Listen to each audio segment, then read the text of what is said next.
ওমরা হজ করে দেশে ফিরেছিলেন আমার বড় ননদের শ্বশুর-শাশুড়ি। তো তাদেরকে দুপুরে আমাদের বাসায় খাবারের জন্য বলা হয়েছিল।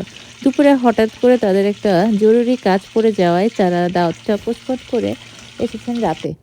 তো যাই হোক, রাতের বেলা আমি মাছ ভেজে নিচ্ছি ২ রকমের আর কাবাব ভেজে নিয়েছিলাম। তখন আমি লাইভে এসেছিলাম, আপনারা জানেন।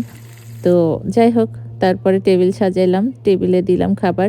আঙ্কেল আন্টি মুরগির মাংস খান না। আর যেহেতু বয়স হয়ে গেছে অনেক কিছুই খাবারের রেস্ট্রিকশন আছে, তাই মাছের আইটেমই বেশি। এখানে রূপচাঁদা মাছ ফ্রাই, ইলিশ মাছ ফ্রাই, তারপরে হচ্ছে গরুর মাংস, খাসির মাংস ছিল, আর ছিল হচ্ছে চিংড়ি মাছ দিয়ে সবজি ভাজি, বেগুন ভাজি, সালাদ। এখানে খাসির মাংসটা বোধহয় দেখা যাচ্ছে না, কারণ ওটা বোধহয় গরম করতেছিলাম। আর ছিল নরমাল ডাল, সাথে সাদা ভাত। কারণ সাদা ভাতই খাবেন, ওনারা পোলাও খান না। তো যেরকম খান সেরকমই আয়োজন করছি, যারা যা পছন্দ করেন সেরকমই। তো যাই হোক, বয়স হয়ে গেছে তো খাওয়া-দাওয়ায় একটু রেস্ট্রিকশন থাকেই সবার।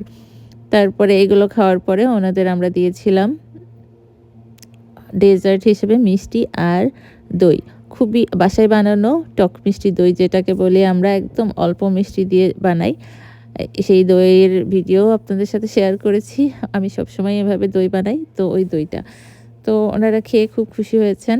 আর সৌদি থেকে আসার সময় আমাদের জন্য অনেক গিফট নিয়ে এসেছিলেন। এই যে একটা ব্যাগের মতো দেখছেন সাদা, এটা কিন্তু জায়নামাজ। জায়নামাজ আছে খুব সুন্দর সাদা বা সিলভার কালার টাইপের। খুবই পছন্দ হয়েছে আমার এই জায়নামাজটা। পুরোটা খুলে দেখাতে পারলে ভালো হতো। বাট আসলে এত সময় পাইনি আমি, একটু ব্যস্ত যাচ্ছে সময়টা। আর এই যে পাউডারের কৌটাটা দেখছেন, পুরা জায়নামাজের সাথে মিলে গেছে। পাউডারটাও খুব সুন্দর স্মেল, ভালো লেগেছে পাউডারটাও।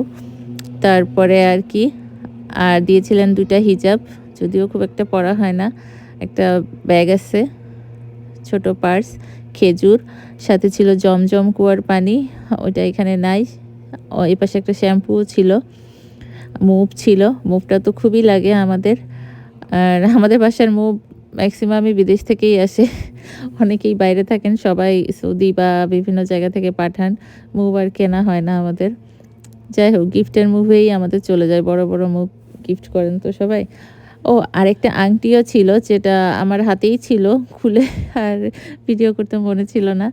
এই তো আমার আংটিটা, এটাও আমার খুব পছন্দ হয়েছে। আন্টি পছন্দ করে নিয়ে এসেছেন, আমার খুব ভালো লেগেছে। আমার কাছে না কেউ কিছু গিফট দিলেই ভালো লাগে, সেটা যে দামেরই হোক আর যেমনই হোক। আর গিফট পেতে আমার খুব ভালো লাগে, আর সেটা যেমনই হোক, গিফট তো গিফটই মনে করে যে আমার জন্য নিয়ে এসেছে, এটাই আমার কাছে অনেক বড় ব্যাপার।